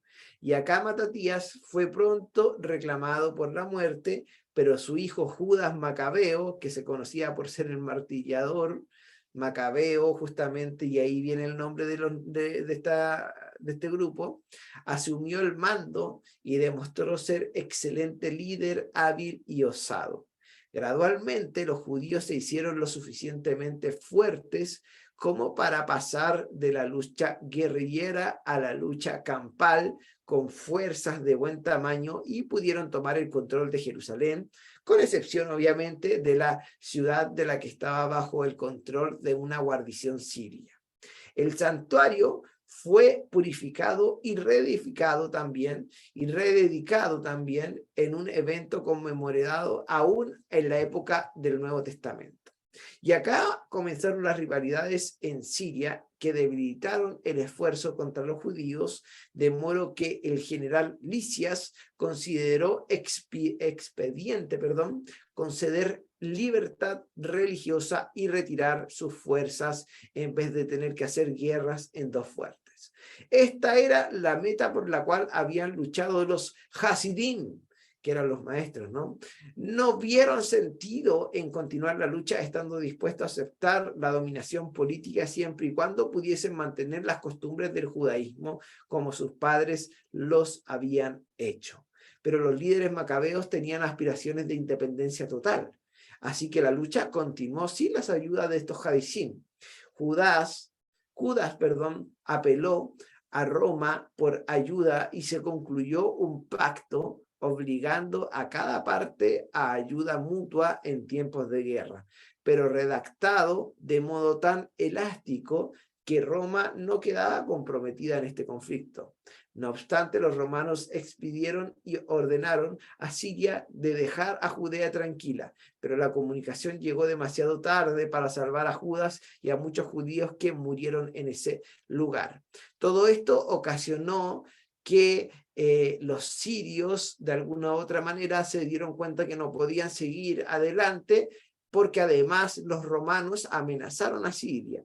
Y esto provocó que también se rompiera de alguna u otra manera la conexión entre los romanos y los judíos. Hasta el logro que se llevó a tener Judas en cuanto al movimiento de la independencia con la fuerza militar que echó fuera de Judea a Siria, también se logró reprimir al grupo pro-helenístico dentro del país y los echaron de Judea, de Judea, si está bien dicho. Bajo su hermano Simón, que le sucedió en el liderazgo del que estábamos hablando recién, los judíos lograron su independencia política por fin, quedaron solos, pero esta fue concedida allá por el año 143. Y la nueva era estaba destinada a continuar durante más o menos 80 años, hasta que los romanos lograron obtener un fuerte asidero en el país. Y por el momento Roma reconoció el estado independiente de los judíos sin interferir en sus asuntos, mientras que tanto que Simón fue declarado en una asamblea legal del pueblo sumo sacerdote, líder militar y gobernador civil. Para siempre, dice la Biblia de Jerusalén, para siempre hasta que apareciera un profeta digno de fe. Y acá comienza lo que conocemos como el periodo romano. Este nace en el año 63 antes de Cristo, hasta mucho tiempo después. Roma había estado actuando durante cierto tiempo en Egipto y en el Asia Menor, y más recientemente en Siria. Y la participación de los asuntos judíos comenzó cuando dos hermanos, Aristóbulo o Hircano, que son los dos hermanos que contendían por el reinado, representaron sus respectivas pretensiones ante Pompeyo en Damasco, solo para ser avergonzados por el hecho de que el pueblo también había enviado una delegación rechazando a ambos y favoreciendo el gobierno sacerdotal. Pompeyo prometió dar su decisión a su debido tiempo. Cuando llegó a Jerusalén, la gente estaba dividida en sus cimientos y descontenta, y al ver el ejército romano ante sus puertas, generó una gran muchedumbre.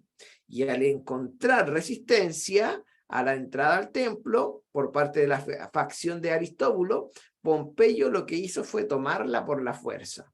Miles fueron los muertos en ese tiempo, y después, con el resultado de la ocupación romana, comenzó también una nota de amargura. Se impuso a Judea un pesado tributo de muchas de las ciudades que habían sido capturadas por los gobernantes amonios, que fueron liberados y puestos bajo el control de Siria. 10 de las ciudades helenísticas, que se llaman Decápolis, mayormente al sudoeste de Mar de Galilea, formaron una línea antisemita de protección mutua. Y ahí fue, mientras que Aristóbulo y sus dos hijos estuvieron vivos, el espíritu de independencia permaneció en ascuas y prestó a alzarse para generar conflicto. La confusión presente en la política romana animó las esperanzas de los judíos por un regreso al gobierno propio, porque los judíos lo único que querían en estos 400 años, en donde solo están entre guerra, entre conflicto, entre debates, entre religiones, entre posturas políticas, lo único que querían era poder estar tranquilos, solos, y que los gobernara un rey como había sido David. Lo único que querían era tener eso, pero ningún imperio ni ninguna nación se lo dejó tener. De hecho, cayeron nuevamente bajo el poder por medios militares y apoyados también por mucha gente de Israel, que reconocía que si no eran liderados por alguien, se iban a perder como ciudad. Ahí Pompeyo, César y Craso formaron el primer triunvirato en el año 60 antes de Cristo, cuando entró en la disensión. Y ahí César emergió victorioso como el dictador. Y en Palestina, César afectó ciertos cambios importantes. Por ejemplo, Hircano, que había sido hasta entonces sumo sacerdote, fue designado también etnarca, recobrando así rango político en base a la lealtad e intenciones pacíficas del pueblo bajo Hircano. César y otros oficiales romanos hicieron concesiones a los judíos, incluyendo la reducción de impuestos, la devolución de ciertos territorios y la exhibición del servicio militar debido a su ley sabática. Ahora, ustedes me podrán preguntar, Daniel, estamos estudiando introducción o panorama al Nuevo Testamento. ¿Qué tiene que ver toda esta historia con el Nuevo Testamento? Tiene que ver muchísimo, porque todo esto condiciona el actual de Israel y de las naciones cercanas con respecto a la forma de trabajar y de ver esta realidad. Por eso es que estamos viendo historia en la primera clase. Los judíos de Asia Menor no debían ser molestados en la observancia de sus costumbres religiosas, incluyente su sostén económico en el Templo de Jerusalén. Dichos arreglos estaban bien de acuerdo con política romana de no interferir en la vida religiosa de los pueblos conquistados, y los mismos fueron respetados casi sin excepción por los propios gobernantes, porque la solución de César a la cuestión de Judea tuvo otro aspecto que no fue tan agradable para los judíos, pero que era no obstante característico del genio administrativo romano. En vez de colocar a Hircano bajo oficial romano, lo que hizo César fue designar a Antípater, quien era el gobernador idumeo que había apoyado a Hircano contra su hermano Aristóbulo, como procurador de todo el territorio, incluyendo Judea, Samaria y Galilea. Desde el lado judío hubo, por decirlo de alguna manera, conflicto, pero también un poco de relajación con respecto al control del territorio. Ya pasó el tiempo y los principales judíos fueron sintiendo desasosiego ante el hecho de su propio gobernante, que era Hircano, porque encontraban que era una figura decorativa nomás, que no tenía ningún poder como lo tenían los demás. Por eso, uno de estos gobernantes, que es Herodes, fue hecho responsable, y acá aparece Herodes, hecho responsable de Galicia en su adolescencia, y demostró una habilidad administrativa tal que se ganó hasta la alabanza de los mismos oficiales romanos. Después del asesinato de César, se formó el segundo triunvirato, en donde aparece Marco Antonio, Octavio, que era el sobrino de César, y Lépido. Antonio tomó a Asia como esfera de influencia, y los nobles judíos buscaron ser oídos por él para sacarse por encima a Herodes y a su hermano Fasael, quien era jefe administrativo de Jerusalén. Pero fracasaron. Y al fracasar en esta gestión, los líderes judíos dieron su apoyo a Antígono, el único hijo de Aristóbulo que quedaba con vida, y llamaron en su auxilio a los partos del este, quienes llegaron hasta la misma Jerusalén, y demandaron que tanto los hijos de Antípater como Hircano se reuniesen con ellos. Antes de abandonar Judea, Herodes había tomado medidas para fortalecer su posición entre los judíos. Este hombre logró un compromiso matrimonial con Mariana, quien era de la casa Asmonea. 5 años habían de pasar antes de que Herodes pudiese obtener seguridad suficiente para proceder con el casamiento. Poco a poco, y superando considerables dificultades, Herodes forjó su camino, y los generales romanos, sobornados por Antígono, se negaban a colaborar, pero finalmente, una vez que sus legiones hubieran arrojado los partos, aquellos recibieron órdenes de Antonio para poder apoyar a Herodes, quien logró confinar a Antígono en Jerusalén y finalmente capturarlo y hacerlo matar. Con la muerte de este hombre, parecieron las esperanzas judías de un avivamiento del poder asmoneo. Así como Antígono había gozado del apoyo de los sucedeos, Herodes acudió a los fariseos, quienes continúan la columna vertebral de la vida nacional.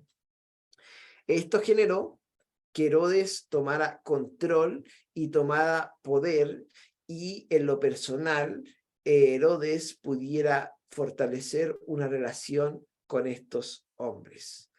Pasado todo esto, Herodes vivió una gran tribulación y un gran conflicto importantísimo, potente, que tiene que ver con problemas personales, poniendo todas sus energías en una ambición de plan de obras públicas que tiene que ver con la fundación del imperio 27 años antes de Cristo, bajo Octavio, que asumió el título de Augusto como emperador, y comenzó a tener influencia muy grande dentro de todas las ciudades.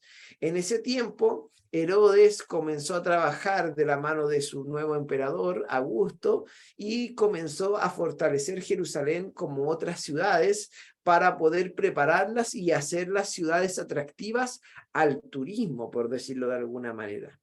Todo esto tomó bastante fuerza, pero Herodes tuvo que ir más allá de las fronteras y ver también a Palestina como un lugar donde trabajar y donde poder tener influencia.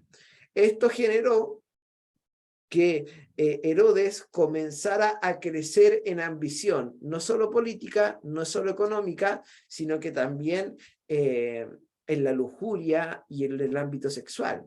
Su situación, que era muy terrible, hablando de la situación doméstica, era porque tenía un total de 10 esposas. Entonces, al tener 10 esposas, tenía un conflicto dentro de cómo poder gobernar con ellas, con los hijos y con la gente que los rodeaba.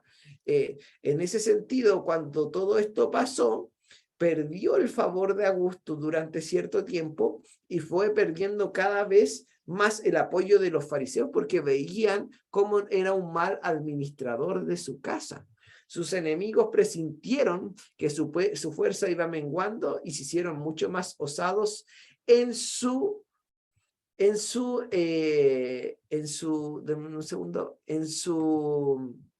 dominio, en todo lo que tenían que ver.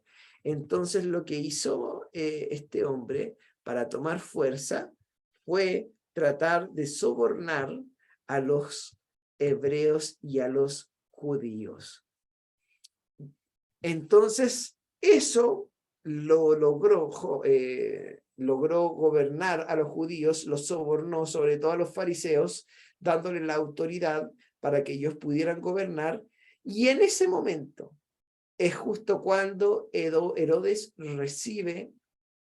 recibe la palabra de que va a nacer el nuevo Mesías, y el Mesías que viene al cristianismo. Por lo tanto, ahí es donde comienza la historia de poder ir y gobernar esto y de asesinar a todos los bebés y de perseguirlos. Y ahí es donde comienza la segunda clase que nosotros vamos a estar analizando y vamos a estar viendo.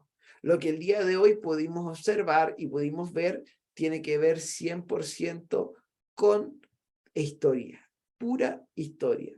Lo próximo que se viene en la semana siguiente, que es una semana de grabación, es donde yo les voy a presentar a cada uno de ustedes el tema de Jesús, cómo nace, nacimiento, y también vamos a ver algunas consideraciones bíblicas,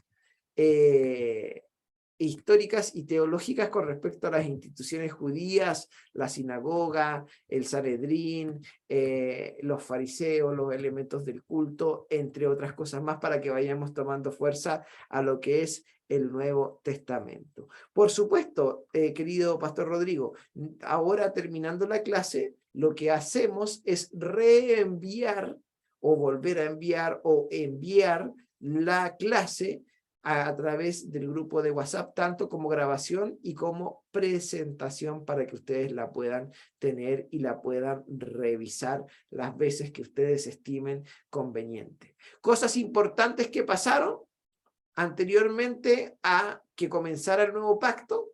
Primero, que Israel estuvo bajo dominio de muchas naciones, de muchos imperios. Al estar bajo el dominio de muchas naciones y muchos imperios, generó que se mezclara con diferentes corrientes y diferentes pensamientos y diferentes también personas. Por lo tanto, e insisto en esto, el tema puritano en Israel fue desapareciendo.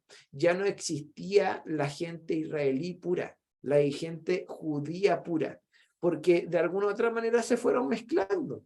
Y eso generó un conflicto para ellos, porque decían, ¿cómo van a ser el Mesías si ya no hay una descendencia directa de David, por ejemplo? Porque recuerden que esa era también una de las normas que para ellos les regía.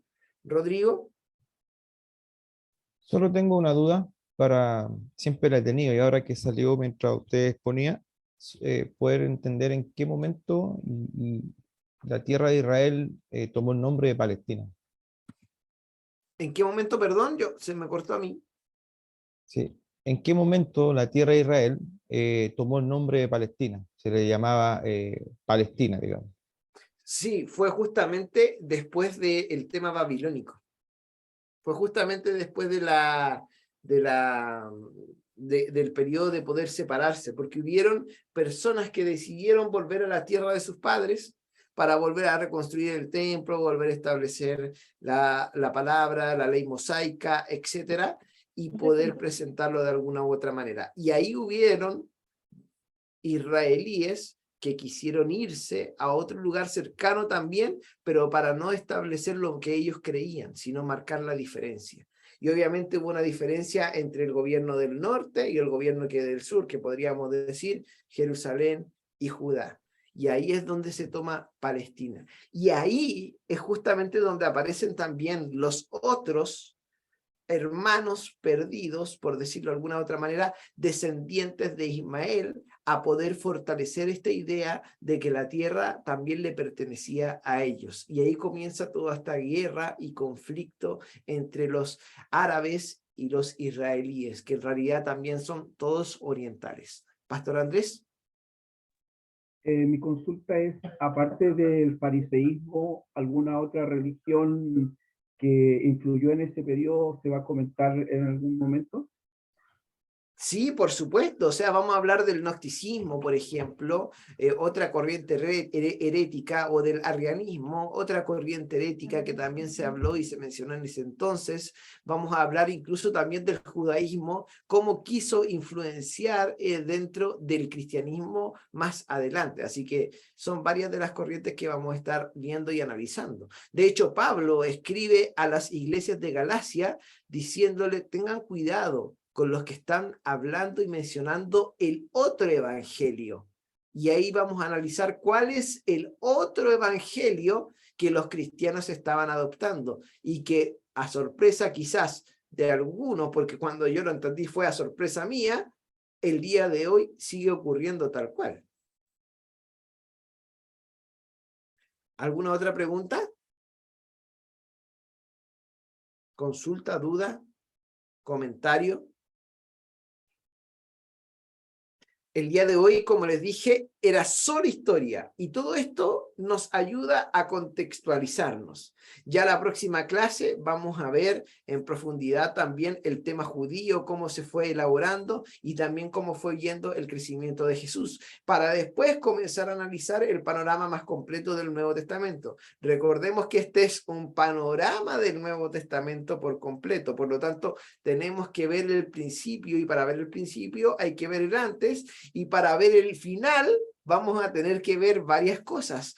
Escatológicamente hablando, el estudio de los últimos tiempos, vamos a mencionar algunas cosas y yo creo que cuando lo mencionemos va a dar pie para que hablemos varias otras y eso va a generar bastante diálogo entre nosotros. Así que les pido desde ya que se preparen con el mejor corazón posible y el mejor deseo de poder hablar de todo esto, porque son temas que a veces los damos por hecho o por hablado dentro de las iglesias, pero no lo hablamos con argumentos teológicos o bíblicos, y así lo vamos a hacer acá. Así que, bueno, 11:04 los dejo porque varios de ustedes también tomaron la clase Panorama del Antiguo Testamento con el pastor Gustavo Robles, que va a ser una tremenda bendición. Así que espero que les vaya muy bien y nosotros nos estaríamos encontrando de manera en vivo en 2 semanas más. ¿Ya? Así que estén muy bien. Yo la próxima semana les envío todo lo de la otra semana, pero hoy día les envío la grabación, la presentación, y les voy a enviar un video que creo que les va a ayudar bastante a que podamos entender varias cosas. Así que un abrazo, que Dios les bendiga y estén muy bien. Saludos. Bendiciones. Saludos. Chao. Estén bien.